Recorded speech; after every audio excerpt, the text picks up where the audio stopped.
यह किस्मत की करवट का वह लम्हा था जिसने आदिल की जिंदगी की दिशा ही बदल डाली। एक साधारण बस सफर जिसने उसके हर ख्वाब, हर ख्याल और हर सांस को बेमिसाल उलझन में बांध दिया। आदिल, जिस उम्र में अक्सर लोग हंसी ठिठोली और बेफिक्रियों में खोए रहते हैं, अभी बस 21 साल का था। लेकिन उसकी जिंदगी में हंसी का कोई पता नहीं था। उसके कंधों पर परिवार की जिम्मेदारियां इस तरह से लदी थीं कि जीवन की नया चलाने का तराजू हमेशा आधे पाले पर झुका रहता। उसका पैतृक गांव छोटी सी ढलान पर बसा था, जहां मिट्टी की खुशबू और हाथ पैर में घुस आती चिलचिलाती धूप दोनों हिस्से बांट लेती। आदिल के लम्हे वहीं बीते थे। सुबह की कोलाहल भरी राहों पर लकड़ी या फलवाहकों के ठेले के पीछे दौड़ना, शाम को खेतों की मिट्टी से सने जूते धोकर घर लौटना। उस गांव में उसकी शक्ल की दाद देने वाले कम नहीं थे, लेकिन धन दौलत की तंगी ने उसे बचपन से ही कैदे हथा कर रखा था। उसकी 7 बहनों के बीच वह अकेला लड़का था, घर की केवल संतान। पिता के गुजर जाने के बाद मां ने अपने इकलौते बेटे में सारी आशाएं बांध रखी थीं, पर जरा सा भी सुस्ती दिखाते ही घर की मूरत पर शिकन आ जाती। बहुत हो गया आलस, अब कोई काम ढूंढ लो, वरना क्या खाक फूंक फूंक कर जीना है। मां का सुर तेज था, मगर सुर में एक अनकही चिंता भी तैर रही थी। बेटे के खोखले ख्वाबों से परिवार की उम्मीदों पर धूल जमने का डर। वह शाम आदिल बस की सीट पर बैठा था, सिर टेक लगाया, लेकिन आंखें खुले बंद होते वहीं जमाने की राह गुजर में कहीं खोई हुई थी। चूल्हे के इर्द गिर्द रोज झुलसती मुश्किलें, अपनी हंसी तक भूल आई जिम्मेदारियां, हर पल उस पर भारी पड़ रहा था। कहीं ऐसा ना हो कि इस सफर में भी कोई मोड़ ऐसी आ जाए कि मैं दबी सुनी सी जिंदगी और भी बिखर जाए। उसने दिल में ही गुनगुनाया। न जाने कितनी देर हो चुकी थी जब अचानक उसकी जेब में फोन की गूंज उठी। शहर में रहने वाला पुराना दोस्त था, जिसने वादा किया था, 2 दिन में तुझे यहां कोई ना कोई धंधा मिल जाएगा। आदिल ने रुंझा सा फोन उठाया और आंखों में उम्मीद की एक हल्की चमक जगी। मां ने आकर ढांपते हुए कहा, चल बेटा, देर न कर, जाओ शहर में, तेरी किस्मत चमक जाएगी। लेकिन इस चमक के पीछे घर की रोशनी बुझने का डर भी था, क्योंकि वहां भारी गृहस्थी और शादी ब्याह के इंतजाम थे जो सबकी थकन बन चुके थे। बस के पहिए थरथरा रहे थे, सड़क के हिलते जख्मों में जिंदगी की जद्दोजहद घूम रही थी। आधा रास्ता तय हुआ था कि आदिल ने अपनी ओर बढ़ती निगाहों की चमक महसूस की। एक लड़की, मुस्कान, जो सामने वाले स्थान पर बैठी थी। उसकी आवाज जब आई, प्लीज मुझे परेशान मत करो, तो आदिल का दिल एक बार झटके से धड़क उठा। उस आवाज में गरीबी नहीं थी, उबासी नहीं थी, बल्कि एक नाजुक सी गुहार थी जो किसी दरवाजे की घंटी की तरह थी, जिसे दबाकर कोई मदद चाहता। आदिल अक्सर डर को दरकिनार कर खड़ा हो जाता था। बेजुबान की जुबान बन जाने का गुण उसमें सहज था। लहजा पुख्ता कर उसने करीब जाकर देखा। वही मुस्कान, तनाव से छिड़ी हुई, और पास में एक जवान युवक, मजीद, जिसका हाथ उसके घुटने के ऊपर रखा हुआ था। लड़की की पलकों तले जमी आशंका और भय ने आदिल की रूह झकझोर दी। कुछ पलों तक वह चुप्पी में डूबा रहा, फिर एक कदम आगे बढ़ा, आंखों में अग्नि भरकर युवक की कमीज पकड़ी और घूंसा भांज दिया। इतनी ताकत कि डर का दीवार गिर गया। बस के भीतर हलचल मच गई। कंडक्टर ने अचानक ब्रेक लगाया। लोग आपस में चिल्लाने लगे।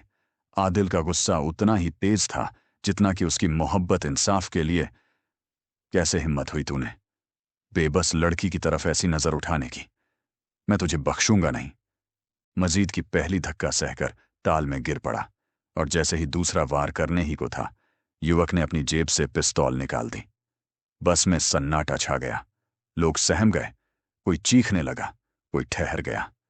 मुस्कान ने बीच की सीट छोड़कर आदिल के कंधे पर हाथ रखा। आदिल के भीतर मानो कोई जंग छिड़ गई, जीने और मरने के दरमियान की लड़ाई। एक झटके के साथ उसने उस पिस्तौल को गिरा दिया और कंडक्टर ने गिरफ्तारी करवाकर पुलिस को खबर कर दी। इसी बीच आदिल का मोबाइल फिर बज उठा। शहर का दोस्त फोन करके कह रहा था, अरे यार, कुछ मसला हो गया। यहां तेरे लिए जो धंधा ढूंढा था वही तो मुझसे लड़ गया। बस, आने का कोई फायदा नहीं, गांव लौट जा। आदिल के होंठ ठिठक गए। माँ ने कितनी उलाहनें दी थीं, कितने अरमान सजाए थे, सब हवा हो गए। दोस्त की आवाज में जो खींच थी, उसने उसका हौसला तोड़ दिया। बस अगली जगह रुकी। युवक उतर गया और कंधे पर लदी मुस्कान उसके पीछे चली आ रही थी। टिकट लेने लाइन में आदिल खड़ा था, दिल भारी। तभी पीछे से एक स्वर आया, भाई साहब, मेरे लिए भी टिकट ले लीजिए। आदिल ने पलट कर देखा, वही मुस्कान, उसकी नाजुक कलाई में सोने का कंगन अभी अभी उतारा हुआ था। मेरे पास पैसे नहीं, वह फुसफुसाई, आप ले लीजिए। आदिल शर्म से लाल हो गया।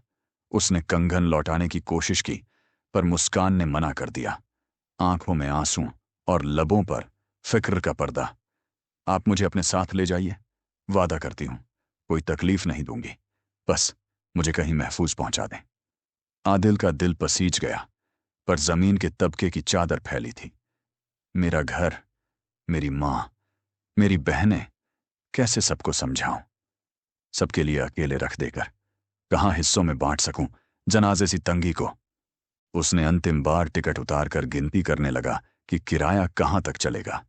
मुस्कान एक बार फिर काउंटर पर पहुंची और धीरे से कहा, कुछ हवा का भी पता नहीं कि उसने काउंटर वाले को क्या कहा। अचानक वह टिकट फाड़कर मुस्कान को थमा दिया। मुस्कान की आंखों में एक तेज मगर धुंधली मुस्कान थी।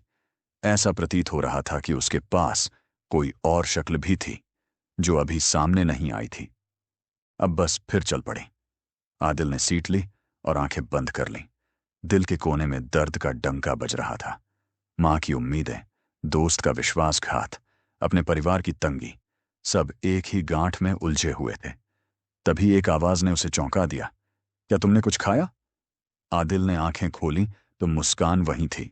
उसकी कलाई पर कंगन चमक रहा था। तुम यहां क्या कर रही हो? आदिल ने फिक्रमंद होकर पूछा। मुस्कान ने एक झिझक में मुस्कान पसराई और बारीक लहजे में बोली, कंडक्टर को मैंने बता दिया है कि मैं तुम्हारी रिश्तेदार हूं, कोई शक नहीं होगा। आदिल के मन में सवाल बेताब हो उठा, तुम मुझसे क्या चाहती हो? मुस्कान ने बड़ी मासूमियत से जवाब दिया, मैं सिर्फ तुम्हारे साथ जाना चाहती हूं। मैं तुम्हारे घर नहीं रहूंगी, बस मुझे सुरक्षित रख लो। यहां के लोग बहुत बुरे हैं, आपने खुद देखा। वह पल आदिल के दिल में जैसे आग और हल्की बूंदों का संगम था। एक तरफ उसे उस नाजुक चेहरा की बेबसी में दया आई, दूसरी ओर घर की जिम्मेदारियां और कोरा वादा, इन सब ने उसे थकाया था। पर मुस्कान की मासूम आंखों में जो निर्भीक परिंदा उड़ान भर रहा था, उसने आदिल के भीतर की कैद तोड़ दी।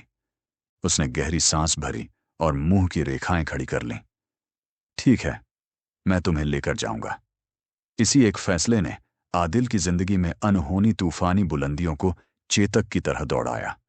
उसे मालूम नहीं था कि आगे की राह में खतरों से ज्यादा सवालों का अंबार मिल जाएगा। पर इस वक्त बस इतना ही काफी था, एक वादा और एक बचपन की मुस्कान की खातिर। और यूं आदिल ने मुस्कान का हाथ अपने हाथ में थामा, उस तंगी, उस दर्द, उस नींद हरामी और अनसुलझे वादों की दुनिया में प्रवेश किया। न जाने कल पीछे छूटे अरमान कैसे लौटेंगे, पर इस शाम की बस में उसने जमाने से जंग का बिगुल बजा दिया था। आदिल ने मुस्कान का हाथ कसकर थाम लिया और घर के प्रांगण में खड़े खड़े सबकी चीख पुकार सुनी। उसकी बहनें, जो हमेशा उनकी अच्छी शक्ल दिखावट पर रिझ जाती थीं, अब अचानक उससे पूछ रही थीं कि यह रहस्यमयी लड़की कौन है और क्यों उन्होंने उसे घर बुलाया। चिल्लापों और सवालों के बीच उसकी मां ने मुस्कान की ओर देखा, फिर आदिल की तरफ। उसकी आंखों में चिंता भी थी और एक अनकहा भरोसा भी, क्योंकि जब आदिल ने किसी को अपना साथ देने का वादा किया है तो उसकी मां जानती थी वह वादा कायम रहेगा। अंदर हमदर्दी की गर्माहट से भरे मिकान तक पहुंचने पर आदिल की मां मुस्कान की कलाई पर झुकी। उसने मुस्कान का हाथ थाम कर कहा, मेरी बेटी, तुम चाहे जो भी हो, इस घर की लाडली हो, यहां तुम्हें कोई कमी महसूस ना होगी। मुस्कान की आंखों में एक संजीदा चमक थी, जैसे किसी बरसों पुरानी प्यास को आखिरकार कोई बुझा रहा हो। तब से जो कुछ भी हुआ, वह आदिल के घर के हालात बदलने लगा। मुस्कान ने अपने साथ भारी सोने चांदी के आभूषण बॉक्सों में भरकर लाई थी। हर बार जब घर पर आर्थिक तंगी की कराह सुनाई देती, वह एक कंगन, एक झुमका या कोई कड़ा निकालकर आदिल को थमा देती। आदिल उन्हें बेचकर जो पैसा लाता, उसकी मां ने पहले 2 बहनों की शादी और उनके जांच साजो सामान पर खर्च कर दिया। दोनों बहनें दहेज में मिल रही अच्छी खासी रकम से महफिली सिंदूर रिश्ते बांटने लगीं। मां मुस्कान की इन मोहरों सी मानिंद उदारता पर दुआओं की बौछार करती, वह भी एक शांत मुस्कान लिए सबकी शुक्रगुजार रहती। आदिल के घर पर पहले जैसे अंधेरे थे, जहां हंसी कम, रोते सीखते सपने अधिक थे, लेकिन अब उस घर में रौनक लौट आई थी और हर शाम थका थका सोते आदिल के चेहरे पर बचपन सी खुशी के लकीरें उभरने लगी थीं। फिर अचानक आदिल को महसूस होने लगा कि मुस्कान की नजरें अक्सर उसी पर लटकी रहती हैं, जैसे चांदनी रात में कोई चुपके से सितारा देख रही हो। जब आदिल श्रमिक काम से थका हारा आंगन की चौखट पर लेटता, मुस्कान छत पर आकर खड़ी हो जाती। देर तक वह उसकी ओर देखते देखते चुप रहती। कहीं कहीं एक मुस्कुराहट भी उसकी होठों पर उभर जाती। आदिल समझता था कि मुस्कान को उससे कुछ ना हो, मगर प्रगाढ़ गरीबी और घर की जिम्मेदारियां उसकी हिम्मत खाती जाती थीं। मेरे जैसा गांव का लड़का, जहां 2 वक्त की रोटी भी मुश्किल से मिलती हो, एक जिन को कैसे रख पाएगा? आदिल अपने आप से खुद को यही सवाल बार बार दोहराता, इसलिए मुस्कान से दूरी बनाकर रखता। उसके करीब न आते हुए भी प्यार की यह छुपी रहती, जैसे धुंध में कोई गुलाबी लकीर। एक दिन जब घर में सब सोए थे, आदिल अपने छोटे से कमरे में पड़ा आराम कर रहा था। तभी दरवाजा धीरे से खुला और मुस्कान अंदर आई। उसकी आंखों में आंसुओं का कोई आराम नहीं, केवल सवालों की तीव्र चमक थी। आदिल, वह आवाज कांप रही थी। मुझ में क्या कमी है? आदिल एकाएक जगह, नासमझी में उसने उसकी तरफ देखा। मुस्कान की आंखें नम थीं, जैसे ड्राइंग रूम की मायला शीशा जिसे पोंछकर चमकाया जा रहा हो। तुमसे क्या कमी? आदिल ने धीरे से कहा, लेकिन मुस्कान चीखते स्वर में बोली, तुम मुझे पसंद नहीं करते। उसके शब्दों में आंच सी थी, जैसे किसी जले हुए पत्ते पर तेल डाला गया हो। आदिल हकलाया, तुम सुंदर हो, नाजुक हो, पर बहादुरी भी हो। फिर भी मैं अपनी गरीबी से तुम्हें इज्जत से नहीं रख पाऊंगा। मुस्कान ने उसकी कलाई जकड़ ली। मैं जानती हूं कि तुम मुझसे प्यार करते हो। तुम्हारी आंखों में मैं वो दीवानी हूं जिसे तुमने पहली देखी ही लहू लहू कर दी थी। आदिल चौंका, क्योंकि पहली बार उसने इस तरह सीधी इश्क की गवाही देखी थी। मुस्कान ने उसकी हथेली में अपनी ठंडी उंगलियां रखीं।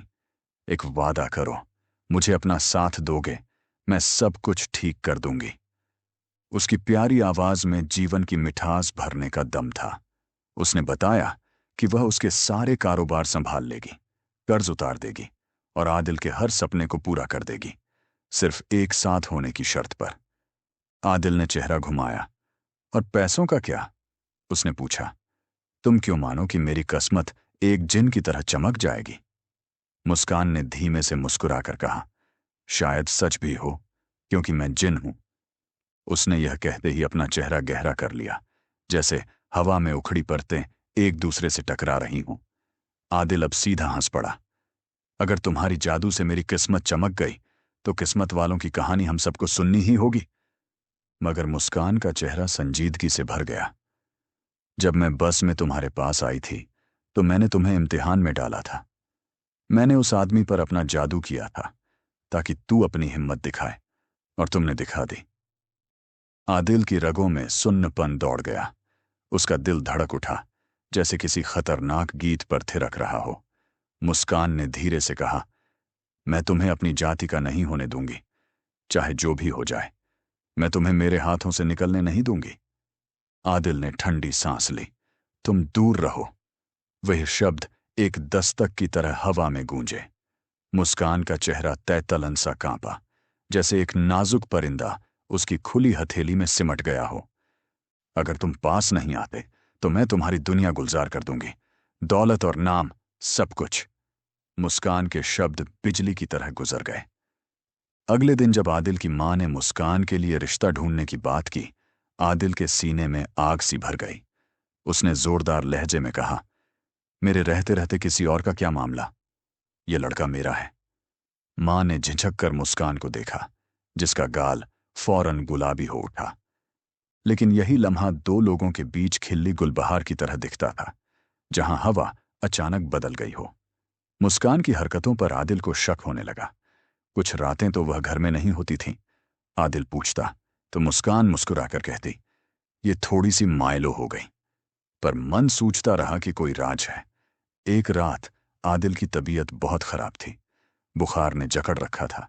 नींद के पार उतार चढ़ाव का कोई नामो निशान नहीं था। जब दरवाजे के पार किसी हलचल की आहट सुनी, वह दबे पांव उठा और इधर उधर देखा। मुस्कान बैरूनी दरवाजे से बाहर निकल रही थी, एकदम चुपचाप, जैसे कोई परछाई हो। आदिल ने दिल में सिहरन महसूस की। न जाने वह कहाँ जा रही है। अंधेरे में मुस्कान की सिलहूट धीरे धीरे छोटी होती गई। आदिल को डर हुआ, पर उसकी जिज्ञासा उससे पहले तेज थी। वह पुरजोर कदमों से पीछे पीछे चला गया। कुछ दूरी तय होने पर मुस्कान रुक गई और आसमान की ओर अपना सिर उठाया। चांद की सफेद रोशनी उसके चेहरे पर पड़ते ही वह गायब हो गई, एक उड़ते हुए धुएं जैसी लकीर में बदलकर। आदिल की आंखों से विश्वास टूट गया। उसने अपनी हथेली रगड़ी, फिर आसमान की ओर देखा, मगर वह सिलहूट कहीं नहीं थी। हाथों की सरगोशी सुनकर पीछे मुड़ा तो मुस्कान खड़ी थी, जैसे बाहर लौट आई हो। उसका लिबास चांद की सफेद धूप में चमक रहा था और आंखों में गहरा समंदर उतर आया था। तुम कौन हो? आदिल की आवाज कांप रही थी।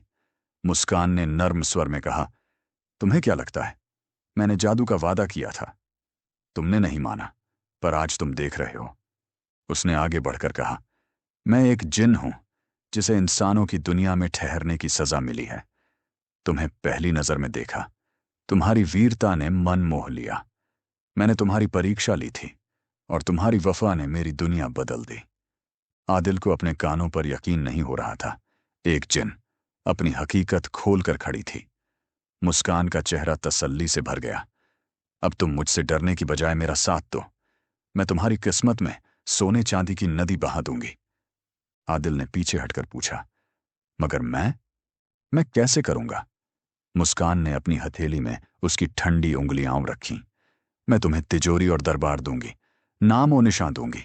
बस एक बार मेरा हाथ थाम लो। उसकी आवाज में पवित्र प्यार था और ठहराव था। आदिल ने सोचा, क्या कोई गरीब गांव का लड़का सच में इतनी दरियादिली और जादू के संसार में टिक पाएगा? उसके भीतर का संतुलन हिल गया था। एक तरफ मुस्कान का वादा, दूसरी ओर मां और बहनों का घर और जड़ें। लेकिन जब मुस्कान ने धीमा सा मुस्कान निखार कर कहा, मैं तुम्हें कभी भी अकेला नहीं छोड़ूंगी, आदिल के दिल के तार हिल गए। प्यार का वह नर्म जाली उस रात उसके भीतर जकड़ गया। वहीं पहली किरणों के साथ अलग नजर आने का वादा लिए आदिल ने मुस्कान का हाथ थाम लिया। उसने अपनी शर्ट के जेब में रखा सिक्का कड़काया, जैसे किसी नए अध्याय की शुरुआत के लिए बीज बो रहा हो। इस तरह आदिल ने मुस्कान के झरलुत प्रेम पवित्र जादू को आंखों में धारण किया और मुस्कान ने ईखे महरूमियों से भरपूर आदिल की दुनिया में एक नई चमक जलाई। दोनों की राहें मिलकर एक ऐसी कहानी बन गईं जहां इंसान और जादू दोनों की धड़कनें एक साथ गूंज उठीं, समय के उस दरवाजे में पिरोए गए जो शायद फिर कभी खुली आंखों से नहीं बंद होंगे। आदिल को हवाश की चलनी सी धड़कनें अचानक ठप पड़ गईं, जैसे कोई रुकने से पहले जमाने की सांसें थाम ले। मजीद के झरभरे लहजे में कुछ कहते हुए महफूज शब्द ढूंढता और आदिल की आखिरी चश्मशाह हवा में उड़ गई। अगले ही लम्हे आदिल ढेर सा पानी निगलते निगलते बेहोश हुआ चला गया और अंधेरे ने उसे अपनी गोद में दबोच लिया। 3 दिनों तक आदिल उस भयंकर बुखार के आगोश में जलता रहा। हर पल मां अमना बेगम की दुआ और बहनों के दबी सी चिंता भरी निगाहें उसके चारों ओर मंडराती रहीं, मगर कोई दवा काम नहीं आई, कोई जद्दोजहद रंग नहीं लाई। तब मुस्कान, जो खुद एक जादुई परछाई के खून रिश्ते से बंधी थी, आदिल के बिस्तर के पास पड़ी रही, सर्द पानी की पट्टियां उसके मस्तक पर रखती, धीरे धीरे ठंडक की एक नदी बहा देती। जब भी आदिल बेसुध होश में लौटता, मुस्कान का चेहरा सामने झिलमिला जाता। उसी अंधेरे में अपनी नाजुक मिठास लिए। फिर आंखें फिर बंद हो जाती और बुखार उसे फिर से चूम लिया करता। अमना बेगम की बेचैनी दरवाजे के बाहर कामों की तरह गूंजती रही। ये हमारा बच्चा क्यों नहीं ठीक होता? हर शाम वह मुस्कान को भी बुलाकर समझाती, पर मुस्कान के सारे शब्द आंसुओं की बंद लकीर बनाकर रेत में डूब जाते। और आखिर एक शाम, जब सूरज की धीमी किरणों ने कमरा सुनहरा करना शुरू किया, मुस्कान ने हक्का बक्का अमना बेगम का हाथ थामा। आंसुओं से नम कंधों को सहलाते हुए बोली, मेरी माँ कहती हैं कि जब हम किसी से प्यार करते हैं तो उसकी रूह तक तड़प उठती है। अगर तुम अपना यह दिल कड़ा रखोगी तो मेरे दिल की हर धड़कन को तकलीफ पहुंचेगी। मैंने 1400 बरस पहले एक वादा किया था, जब तक मैं आदिल के साथ हूं मैं उसकी सांसों तक चैन पहुंचाऊंगी, और मैं आई भी अपने वचन पर कायम होने। अगली सुबह आदिल को जैसे किसी ने जापान के झरने में डुबो दिया हो। बुखार लगभग गायब था, रगों में फिर से लहू समेट कर लौट आने लगा। मुस्कान ने बड़े सौम्य तल से आदिल का हाथ थामे कहा, अब जब तुम्हें फर्कन महसूस हुआ तो जरा अपनी आंखें खोलो और देखो कि कौन आपकी जान की कीमती राख तक हिफाजत करता रहा। आदिल ने बेहद थके ठगे स्वर में आंखें खोलीं और पहली बार मुस्कान की असली शक्ल नजर आई। वह सिरहाने बैठी, चेहरे पर हल्की मुस्कान, जैसे किसी ने उसके लिए एक धुन गुनगुनाई हो। मुस्कान, आदिल ने जिज्ञासा सी लकीरें बनाई। तुमने? शब्द हवा में ही लिटक गए। मुस्कान को अपने माथे पर आदिल की ठंडी सांस सीधी सीधी लगती महसूस हुई, जैसे कोई बरसाती बूंद खुशी दे रही हो। उन रातों की मशक्कत के बाद घर में राहत की एक लहर दौड़ गई। मुस्कान हर रोज वहीं बिस्तर के करीब बैठी रहती, आदिल को धीरे धीरे कंधे पर सिर रखकर अपनी मीठी करोड़ में डूबने देती, जैसे कोई परछाई सी खामोशी गूंज रही हो। और फिर एक शाम, जब धूप की नारंगी आभा कमरे की खिड़कियों से छन कर घुस रही थी, मुस्कान ने सीधे अंदाज में पूछा, आदिल, तुम मुझे इतना अच्छा क्यों समझते हो? आदिल की आवाज में अब भी हल्की थकावट थी, मगर आंखों की गहराई सुनहरी हो चली थी। क्योंकि तुमने मेरी जान बचाई, मेरे हर जलते हुए ख्वाब को फिर से आन दे डाला। तुम मेरे लिए बस एक परछाई नहीं, एक पुकार हो जिसने मुझे फिर से जगाया। मुस्कान ने पीठ पर बिखरे रेशमी बालों को झटकते हुए कहा, मैंने चाहा कि तुम्हारी तकदीर मेरी मौजूदगी से बदल जाए, तुम्हारी जिंदगी में सुख और चैन आए। आदिल ने करीब बढ़कर उसका हाथ चूमा। आवाज भले फीकी थी, मगर पलकों के भीतर एक उष्मा की धारा उमग आई। कुछ दिनों बाद आदिल ने दिल की गहराई में दबे तहखाने से निकला प्रस्ताव सुनाया, मैं तुम्हें अपना जीवन साथी बनाना चाहता हूं, क्या तुम मेरे घर की दुल्हन बनोगी? मुस्कान ने शर्म के लालिमा से चेहरे पर लाली बिखरी और तेजी से हां में गर्दन हिलाने लगी। अगले दिन जब बहनें गांव लौट आईं, उनके चेहरे पर तल्ख रोए के धब्बे और दुख के निशान दिख रहे थे। आदिल की छोटी बहन काजल का निकाह शौहर ने दरवाजे पर धक्के देकर तोड़ दिया था। उसका कहा हुआ रिश्ता अचानक खत्म हो गया। घर वालों की राहत तब हाथ लगी जब मुस्कान ने बिना एक शब्द कहे ही अपना जादू चला दिया। काजल के शौहर को एक एक सपने में डराकर, धमकियां देकर मजबूर सा कर दिया कि वह बहन के कदमों में गिरकर मिन्नत करे। जाती आनी रिश्तेदार और मोहल्ले वाले आकर देख रहे थे कि एक मामूली सी लड़की किस तरह से घर और किस्मत का नक्शा बदल देती है। फिर हुआ कुछ ऐसा कि दानो दरोह को तोड़ते हुए मुस्कान ने आदिल के लिए पुराने खंडहर की हवेली को सोने हीरे का जादुई महल बना दिया। जहां कभी दीवारें जर्जर थीं, वहां अब महंगी कारीगरी और ऊंचे गुंबद खड़े थे। अंग्रेजों की परंपरागत हवेलियों सी चबूतरे पर चमकते सोने के पिल्लर, ऊंचे दरवाजों पर नक्काशी, सब मुस्कान की दी हुई खजानों की याद दिला रहे थे। आदिल ने अपनी पुरानी चाहत पूरी पाई, अपनी जाति के घोड़े रखने के लिए एक विशाल अस्तबल, सामने एक बागीचा जहां से कभी महफूरी हवा आती। मुस्कान की हर फरमाइश पर सोने और हीरों की बरसात होती। आदिल बेधड़क अपनी खुशियों में डूबा रहता। एक शाम, जब हवेली की टेरेस पर चांदनी रात जाग रही थी, आदिल ने मुस्कान से कहा, मुझे लगता है कि अब वक्त आ गया है हम दोनों की निकाह का। मुस्कान ने उम्मीद भरी आंखों से देखा।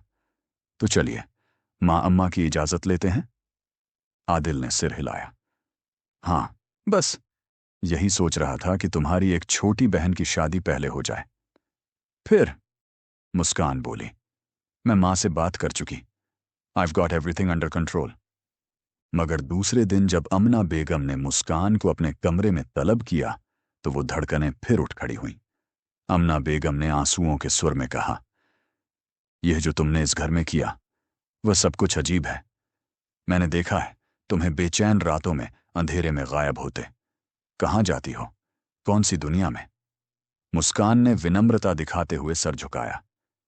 माँ, मैं बस आपके बेटे की रक्षा करती हूं। वह मेरे बिना अधूरा था। अमना बेगम का रौब टूटता सा गया। मगर तुम एक जिन हो, तुम्हारी हकीकत किसी को पता चल जाए तो आदिल को मुसीबत में डालने का कोई मौका नहीं छोड़ेंगे। मुस्कान की आंखों में कोमल आग मोटी हो चली। मैंने आदिल से हंसी, चैन, सुख पाया है। चाहे जो भी हो जाए, मैं उसके बगैर कहीं नहीं जाऊंगी। मुझे दुनिया की परवाह नहीं, केवल आदिल से मोहब्बत है। अम्मा बेगम आग बबूला हो उठी।